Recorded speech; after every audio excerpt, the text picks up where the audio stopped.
Ya llega Femi Diversa, chiques, un programa para que veas todo con lentes de colores. Prendete, no te lo podés perder.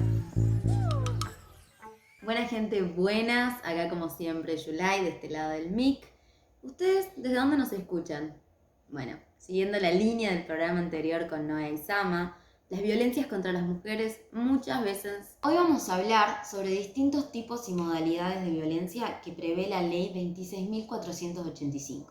Las modalidades de violencia son las formas en las que se manifiestan los distintos tipos de violencia contra las mujeres en los diferentes ámbitos de trabajo. Estas son las violencias públicas políticas, aquellas que, fundadas en razones de género, mediando intimidación, hostigamiento, deshonra, descrédito, persecución, acoso y amenazas, impida o limita el desarrollo propio de la vida política o el acceso a derechos y deberes políticos, atentando contra la normativa vigente en materia de representación política de las mujeres y o desalentando o menoscabando el ejercicio político o la actividad política de las mujeres, pudiendo ocurrir en cualquier espacio de la vida pública y política, tales como instituciones estatales, recintos de votación, partidos políticos, organizaciones sociales, asociaciones sindicales, medios de comunicación, entre otros.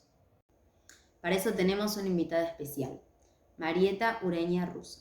Ella es abogada feminista y secretaria general del Sindicato de Trabajadores Judiciales de la República Argentina.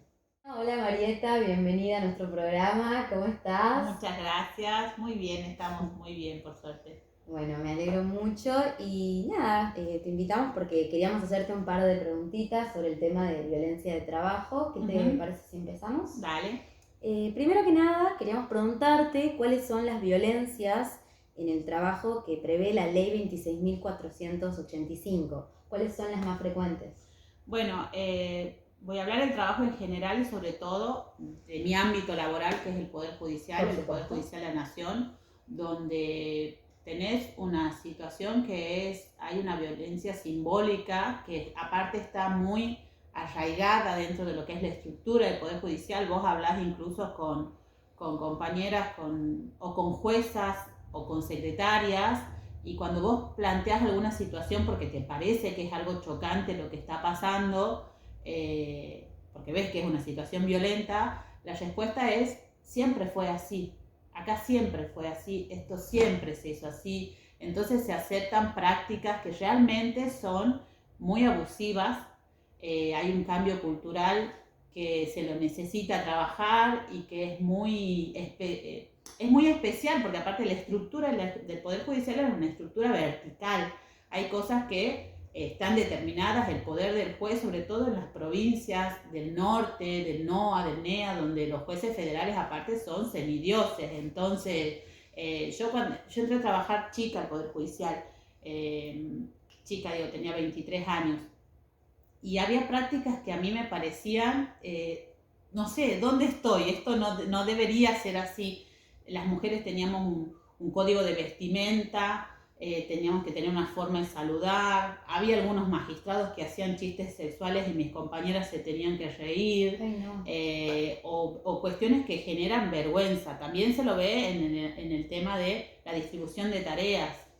Bueno, por ejemplo, una mujer no podía tomar indagatoria, porque ¿cómo va a tomar indagatoria una mujer si vienen personas en conflicto con la ley penal? Se fue trabajando todos esos estereotipos de género hacia adentro, claro. sí, pero obviamente que continúan. Y también lo que nos pasa siempre, y eso lo veo como sindicalista, que hay compañeras que viven cosas y que te dicen: yo te lo digo a vos porque necesito desahogarme, pero no lo voy a contar, no lo voy a decir, no lo voy a denunciar, no tengo miedo. O sea, tengo miedo, y eso pasa acá en Tucumán, pasa en Santa Fe, en Rosario, en Mendoza, en Capital Federal, digamos. Si se han leído los medios, en los últimos tiempos ha salido en las noticias el juez Geminiani, y él tiene una vasta historia en estos temas de violencia, y muchas compañeras lo que dicen es eso: nosotros vivimos tal cosa, pero no queremos pasar esa situación de exponernos porque tenemos miedo de lo que va a pasar también con nuestra carrera judicial, porque la carrera depende netamente de esa persona, de ese juez que después va a seguir siendo tu juez, digamos, Claro. o sea, algo que a vos te A él no cambie le va la a pasar vecina. nada. A él no le va a Y pasar está nada. absolutamente ligado a esto que decís, ¿no? De los jueces como semidioses, o sea, la impunidad. La jerarquía también. Exactamente. Sí, eso dentro del Poder Judicial se ve mucho. Por eso para nosotros fue muy importante como gremio que el 8 de marzo pasado se aprobó a nivel Consejo de la Magistratura de la Nación el registro de denuncias por cuestiones de género contra magistrados y magistradas, que es un registro público. A partir del 8 de marzo en adelante, todas las denuncias que se hagan contra jueces federales que tengan motivo de violencia de género van a quedar dentro del registro y una va a poder acceder a la página del Consejo de la Magistratura y va a poder saber cuáles son los jueces que tienen esas denuncias por violencia. Obviamente que después cada denuncia tiene su trámite, puede generar alguna otra sanción o no, pero es bueno que nosotros empecemos a saber quiénes son dentro del Poder Judicial los responsables también de la violencia que sucede hacia adentro y hacia afuera del Poder Judicial. Claro, totalmente. ¿Y cómo crees vos que avanzamos para erradicar el acoso laboral? Bueno, hay un rol importantísimo que es el rol de los sindicatos. Eso para mí es una cuestión que tiene que estar muy clara. Primero, que el lugar de todos los trabajadores y todas las trabajadoras es el sindicato. O sea, nosotros podemos ver cuestiones que tienen que ver con personalismo y vincular el sindicato con una persona determinada y esa persona sea mala. Lo digo porque yo también al principio cuando entré a trabajar no me quería afiliar a un sindicato porque no entendía para qué me iba a afiliar a un sindicato, porque las personas a las que yo vinculaba el sindicalismo eran personas que no me caían bien. Sí, también hay muchos discursos, ¿no? Como estigmatizantes a los sindicatos, que vienen también de épocas donde... Sí. Pero la verdad que la única herramienta con la que se cuenta dentro del ámbito laboral para defender los derechos de los trabajadores y las trabajadoras es el sindicato. Ahora, ¿cómo compone ese sindicato y cómo levanta las determinadas banderas ese sindicato? También depende de los trabajadores y trabajadoras. Nosotros, por ejemplo, somos un gremio que, si bien es un gremio joven, nacimos en el 2015, es un gremio que por la misma composición que tenemos, por ejemplo, una lista de paridad. Nuestra comisión directiva está conformada de manera paritaria.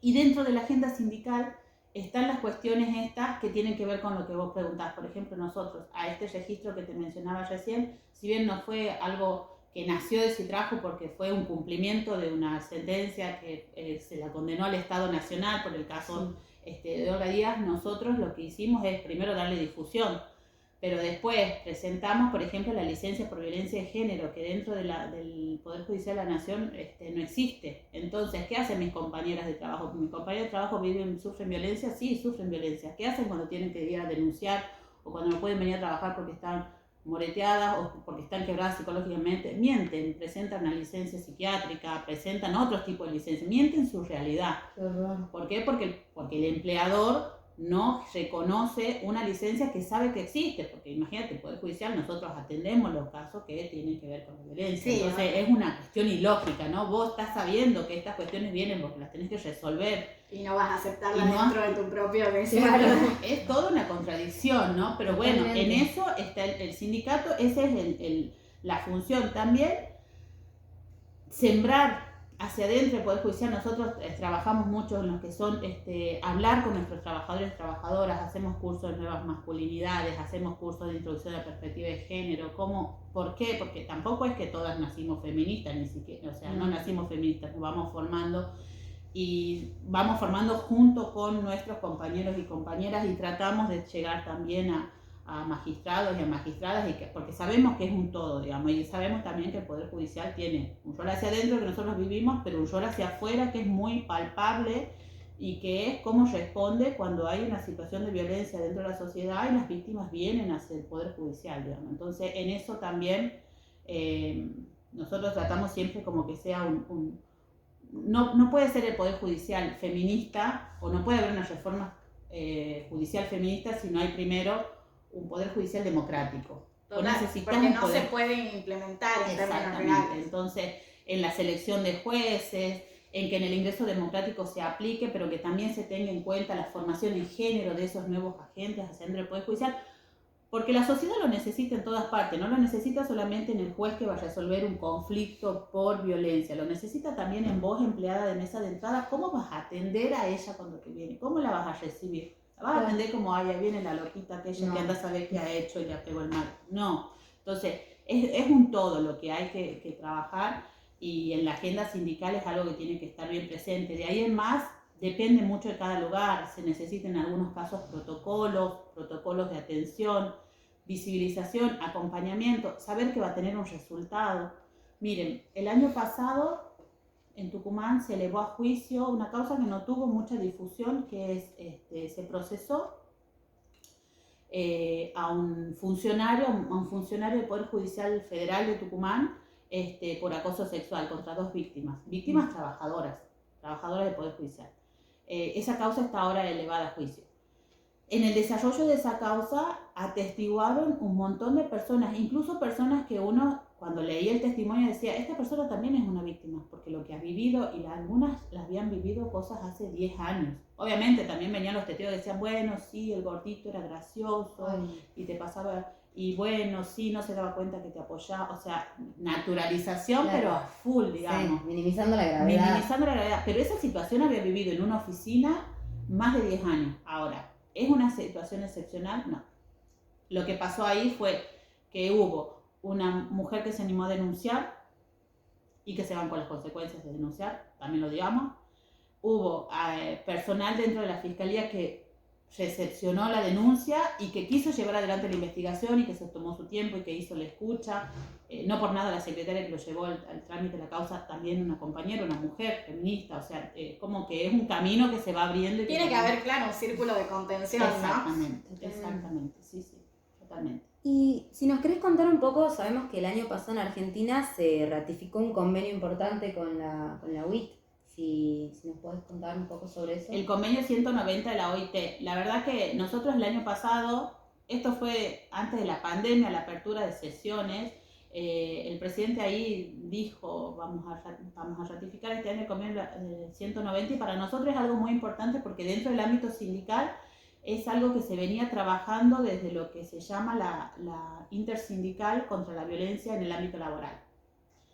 Es un convenio que ya es ley dentro de nuestro país. ¿Qué significa que es ley? Bueno, significa que tiene que empezar a surtir todos sus efectos. Esos efectos que son, por un lado, por ejemplo, como pasa con los demás instrumentos internacionales que ustedes deben conocer, como la Convención de los Derechos del Niño, el Estado tiene que ir diciendo, bueno, cómo va avanzando en su reglamentación interna y en su diseño de políticas públicas, porque también estamos hablando de diseño de políticas públicas, cómo va avanzando en la implementación de este convenio. Vincula por una cuestión muy importante, vincula lo que es trabajo decente con trabajo libre de acoso. Trabajo decente no es solamente cobrar un buen sueldo, no es solamente estar en un buen lugar, es también poder trabajar libre de acoso y violencia sexual hacia las mujeres y disidencias. Eso, que lo diga el Estado, es importantísimo. De ahí hacia abajo, una enorme responsabilidad. Hay un ámbito tripartito. ¿Qué significa un ámbito tripartito? Que vos tenés por un lado el Estado, por el otro lado los empleadores o empleadoras, que pueden ser a veces el Estado, pero también el sector privado, las empresas, etc. Y por el otro lado los sindicatos. Esos tres forman lo que se llama el ámbito tripartito y tienen que discutir cuáles van a ser, digamos, las derivaciones de ese convenio en la práctica. ¿Cómo hacemos para que ese convenio que se sancionó internacionalmente, el Estado lo hizo ley? Bueno, una empleada de comercio que sabemos que vive violencia, lo haga palpable en su relación laboral. Incluso algo más interesante, también abarca a las personas desempleadas. ¿Por qué? Porque dice que tampoco tiene que existir violencia en el momento en que se está buscando iniciar esa relación laboral. Típica pregunta de, ¿estás pensando tener hijos? Exactamente. Eso, y que va desde estar pensando tener hijos, estás casada, cómo te llevas con tu familia. Discriminación a las diversidades. Exactamente, hasta mandarte a hacer un test de embarazo escondido dentro de los análisis. O sea, de todo. Tenemos de todo. Entonces, es muy importante, genera responsabilidad del Estado, genera responsabilidad del empleador, genera responsabilidad para nosotros los sindicatos, y tiene que empezar a verse plasmado en las convenciones colectivas de trabajo. En cada convención colectiva de trabajo de cada sector tiene que verse plasmado en ese lugar. Hay sindicatos en donde yo lo hablo de mi ámbito laboral, como les decía recién, no tenemos licencia por violencia de género. Hay muchos sectores laborales que aún no tienen licencia por violencia de género, no tienen determinado cómo va a ser el proceso, qué pasa cuando hay una situación de violencia dentro de ese ámbito laboral. ¿Qué haces? ¿Qué haces para que no siga siendo la respuesta? No, me callo, me la aguanto, voy al psicólogo, lo que sea, para no perder mi lugar de trabajo. Entonces, eso, el convenio es una gran herramienta y es un punto de partida, eso también. O sea, es importantísimo que lo hayamos sancionado, es importantísimo que sea ley en nuestro país, pero es un punto de partida que genera muchísimo camino por andar hacia adelante. Totalmente. Y bueno, Marieta, la verdad que un gusto haberte tenido en este programa, acá en Semidiversa, nada. Para nosotras siempre es importante pasarles el micrófono a las que más saben, a los que más saben, y nada, muy agradecidas de que hayas venido. No, yo muy agradecida con ustedes, les decía antes de que me estén grabando que los veo a los videos, me parece que es una excelente propuesta, que ojalá que haya muchísimas más entrevistas en Femidiversa y que sea así, digamos, con un contenido plural e inclusivo, que es lo que hace falta en nuestra sociedad. Así que la agradecida soy yo. Ay, muchísimas gracias. Gracias, chicas. Bueno, gente, antes de terminar, logramos tener acá a Vicky Tesoriero, subsecretaria de Asuntos Políticos de la Nación en Ministerio del Interior, Obras Públicas y Vivienda. Vicky, te queríamos preguntar cómo se instala la paridad de género en la agenda política. Soy Victoria Tesoriero, subsecretaria de Asuntos Políticos en el Ministerio del Interior. Para la subsecretaría es muy importante la agenda de la paridad en todos los ámbitos, no solo en el legislativo, sino también en el ejecutivo y en el Poder Judicial, hacia la consolidación de una democracia paritaria en todos los poderes del Estado Nacional. Nuestro país es un país pionero en la participación política de las mujeres, no solo por sus experiencias, entre las cuales podemos contar al Partido Peronista Femenino, a las abuelas y madres de Plaza de Mayo, al movimiento feminista, sino también en la sanción de leyes específicas.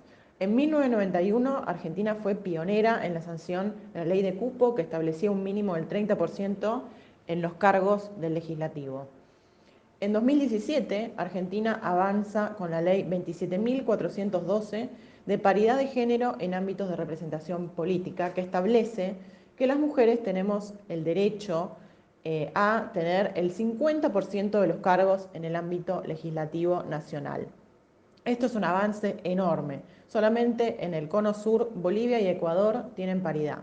Ya la CEDAW y Beijing recomendaban medidas especiales para igualar la representación política a nivel institucional, y en el Consenso de Quito en el año 2007 ya se ponía como meta alcanzar la paridad en distintos ámbitos, especialmente el legislativo. En nuestro país, a pesar de haber llegado a la paridad a nivel nacional, todavía quedan deudas en los niveles provinciales. Corrientes, Tierra del Fuego y Tucumán todavía no han alcanzado una ley de paridad, prevaleciendo en sus legislaciones la perspectiva del cupo. Tucumán es un caso especialmente preocupante porque solo tiene el 20% de legisladoras en la legislatura provincial, un 16% de intendentas y un 29% de concejalas, muy por debajo de los números nacionales.